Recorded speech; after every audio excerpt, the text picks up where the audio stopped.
All right, I am back and I have stitched around the cover, both sides, and I chose this stitch. I thought that was kind of fun on the sides. Then I discovered that one of these index cards that I have is the perfect size to fit right inside of all that stitching. So I've gone ahead and covered it with some handmade avocado dyed fabric. It's actually an old sheet that I have torn up. Now I like to do what are called toppers. Instead of gluing the fabric or sewing the fabric directly to this piece, I am going to actually create a topper and sew things to it and all of that here, and then we'll glue it on after we're done.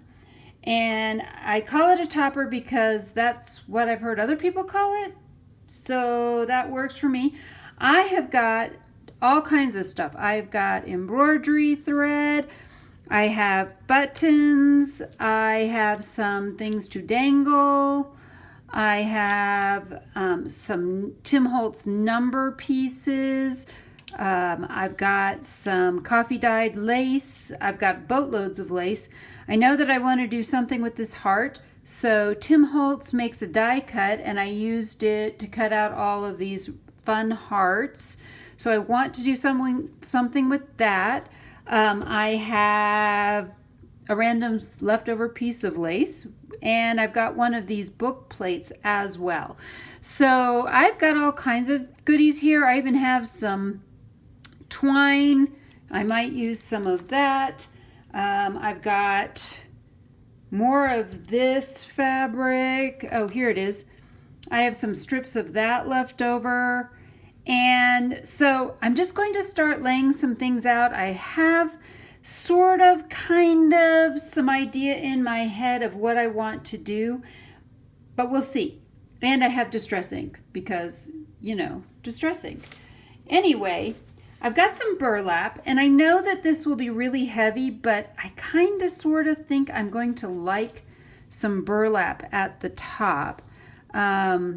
So I've got my really heavy duty scissors, and let's go about right there. I can always cut it down if I make it too big, but making it bigger is not as simple as making things smaller.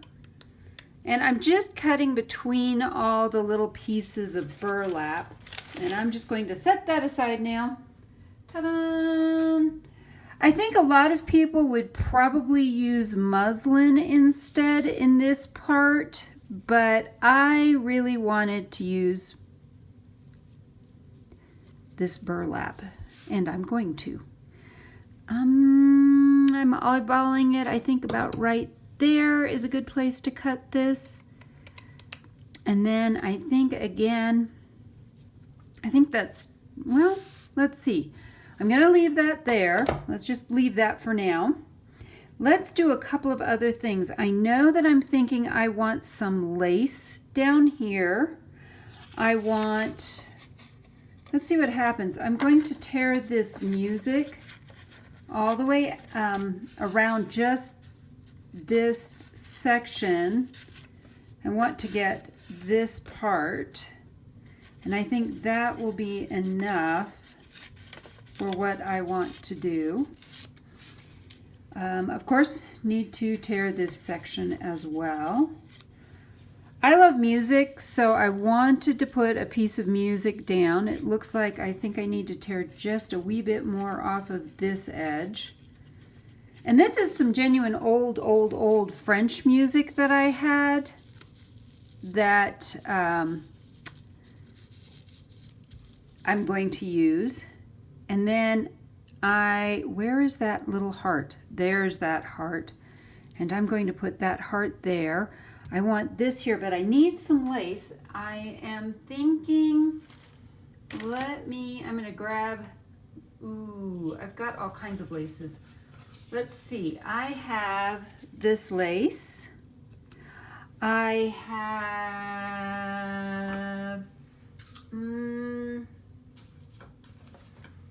have a wee bit of this lace. Ooh, somewhere along the line, this is all I have left of this. I used to get this at Hobby Lobby. I have not seen them carry this in a very long time. So if you can find it, good luck. This color is gorgeous and that looks great with that, but we may put that somewhere else. Let's hold on to that idea. Let's see, maybe, oh, I know, I have this lace, which is another, whoops, okay, I'm completely unwinding this. I have this lace, which is another Hobby Lobby lace that I like to use, and I'm thinking this would be fun to have this, ooh, and that fabric is just the right length too. I honestly, I didn't try to do that. That's just how that worked. And maybe, you know what? I like that. I think I'm going to go with it. I'm going to put, I was going to make it matching lace on the top and the bottom, but I think I'm not going to.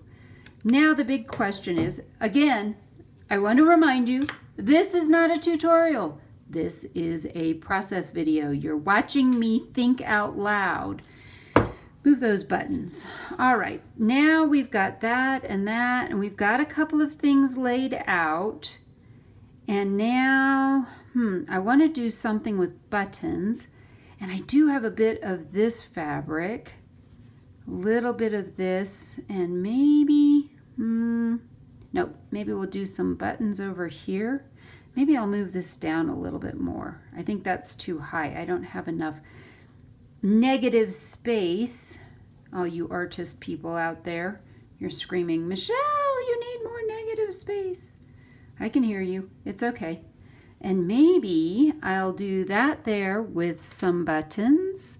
I love these wooden buttons because they're just really folksy almost. But I did want to put a pearl button in with all of that. And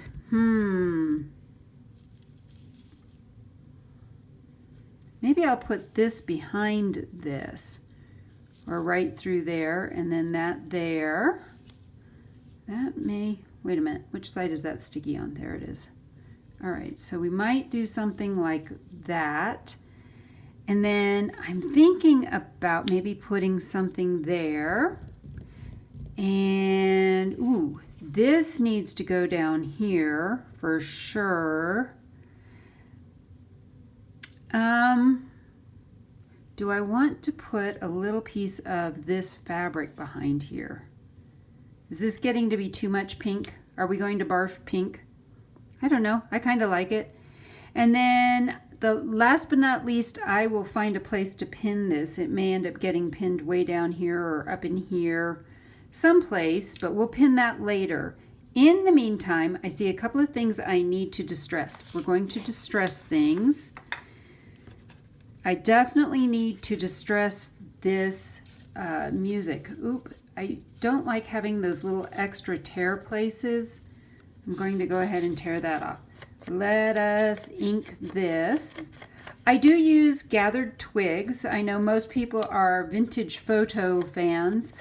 I just like something a little bit different, something different from everybody else. I believe vintage or gathered twigs came out before vintage photo. Maybe, I may be wrong. I don't know. I don't know the history of all of Tim Holtz things. Let's put that on there. And then let's see, like I said, I love that idea. Ooh, and we may do some stitching. I have some pink thread, but we're definitely going to do some stitching here as well. I am planning, let's do that. I'm planning to stitch maybe around the music and then around the heart. Definitely plan to do some stitching between all these fabric pieces. And then I think I'm going to, do I want to put the buttons there? Or do I want to do something more like this? And leave just a little bit of blank space in here where we can put a number, or put the number over there. This is always tough knowing what to do. I tend to want to fill all the space, but I want some of this pink fabric to show through. And I think that is important. I'm thinking this is just too much. Too much. We're going to take that away. I've got that. This may be,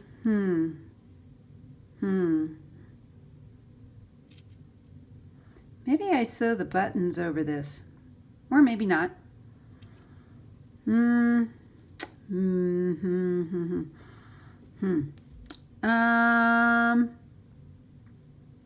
I really liked this down here. So I think we're good. I am going to start gluing some of this down. One of the things that I do is I like to pull out a couple of these to get more of a frayed look. Not a frayed look, just more of that frayed look that I think we'll take one more and one more on this side. And that's one of the fun things about this fabric or burlap is that it really does come out quite easily. And then we'll glue that on. And I think what I'm going to do, let me glue some of this down. I'm going to do some sewing and I will be back to show you the finished part, because you probably don't want to sit there and watch me do all of this, but I will show you how to sew on a button. I do teach home ec. It's now called Family and Consumer Sciences. One of the things I make sure that all my seniors and my middle schoolers know how to do is to sew on a button. So I will come back and show you how to do that. In the meantime, I am going to go get some more sewing done, especially after I spent a half an hour having to fix my sewing machine. It's all better now, and I'm going to go do that. I'll be back.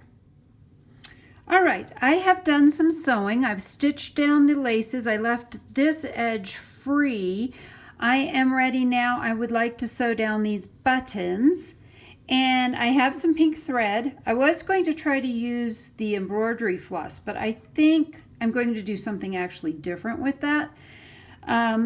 So I always start out by pulling off a good amount of thread, and I also have just a regular needle here. Hopefully you already know how to thread a needle.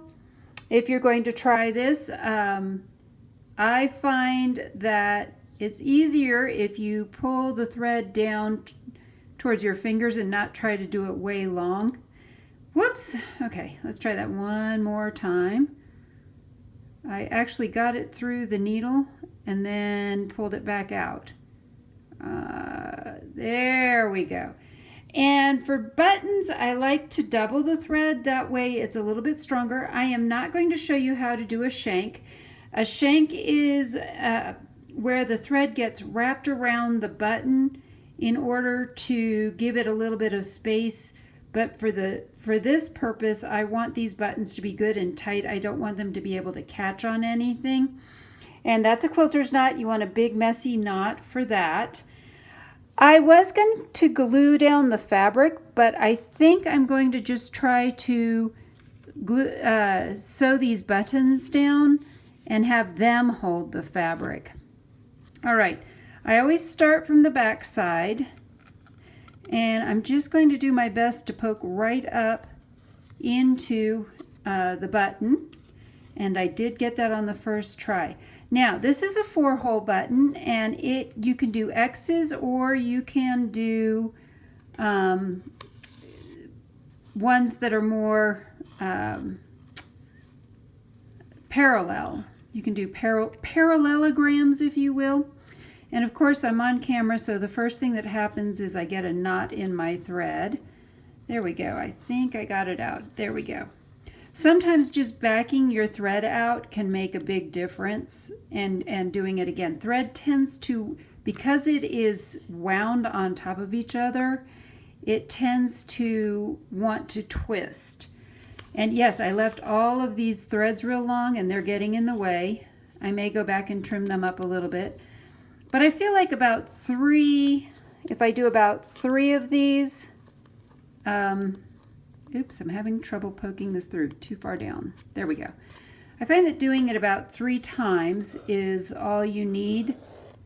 Some may say only 2. I prefer 3. Again, personal preference. One of the things about doing junk journals is whatever works for you, you do whatever works best for you. And I'm going to go back down and then one more set, and then I will need a fresh set of thread for the next button. Oops. One more try. All right. There we go. I know a lot of people probably flip things over to see where they're going. I've been doing this long enough. I won't tell you how many years, but I've been doing this long enough that I feel like I don't need to do that. But we are going to flip it over to tie the knot off at the end. And what I'm going to simply do is catch some of this thread, go under it, then I'm going to go through that loop twice. Whoops, drop that. One more time. There we go, pull this out.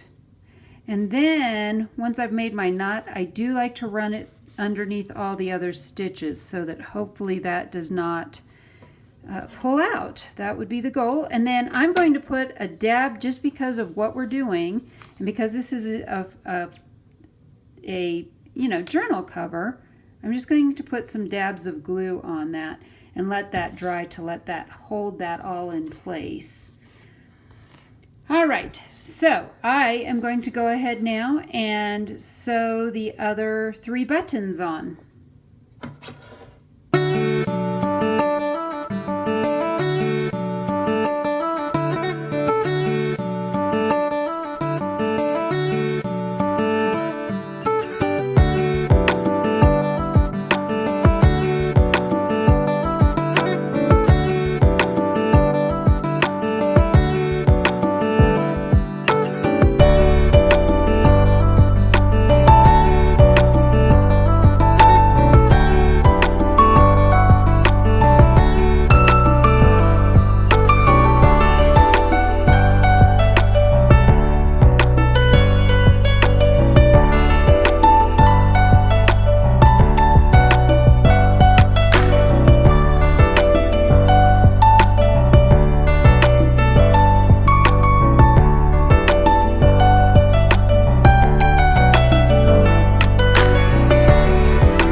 Now I have all those buttons sewn on, and I really like how this is coming along.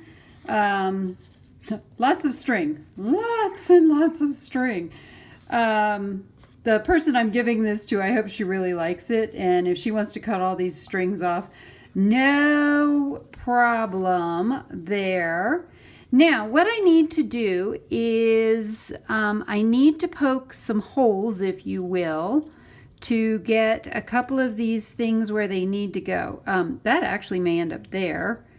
And I am trying to find real quickly that Tim Holtz number piece that I had. Of course, I'm sure everyone is saying it's right there in front of you, but I don't see it.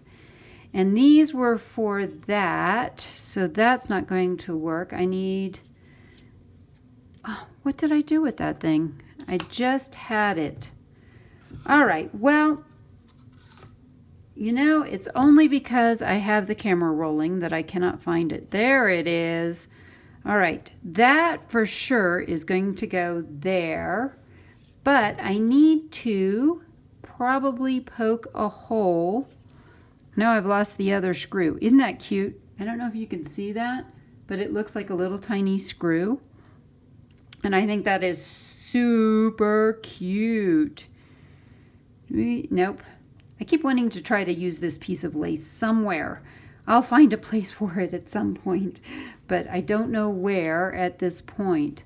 All right, well, I have managed to lose a screw. Oh, that's not unusual at all. I always have a screw loose.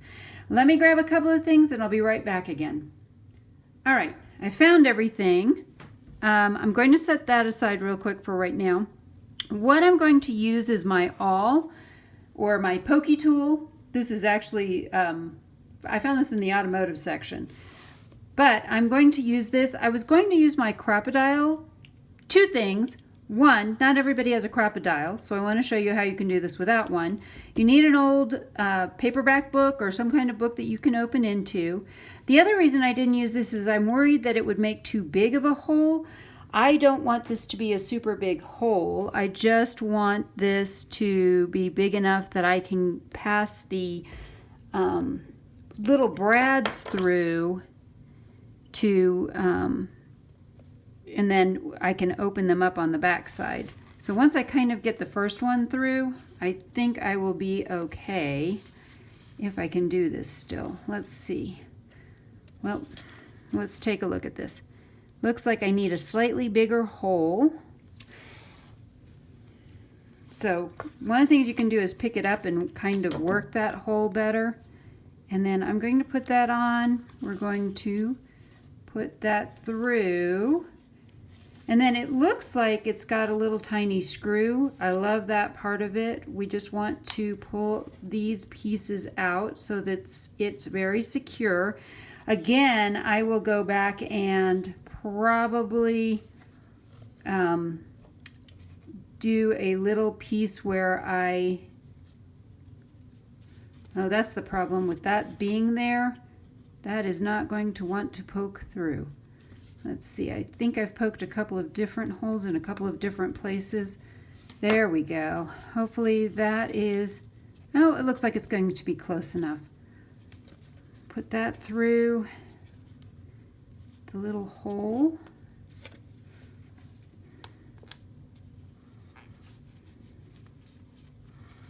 And then pull these pieces out. And then again, I am going to add a wee bit of glue to this to make sure that these pieces don't fall out. And so here's my glue. I also want to put a dab of glue on the backs of these so that the buttons don't fall out. Put a dab of glue on the back of these pieces. All right, I've got strings everywhere, as usual. Oop, that goes the other way. Let's pull it the other way. There we go. And a dab of glue on this piece and that piece. Gonna moosh it around. All right, last but not least,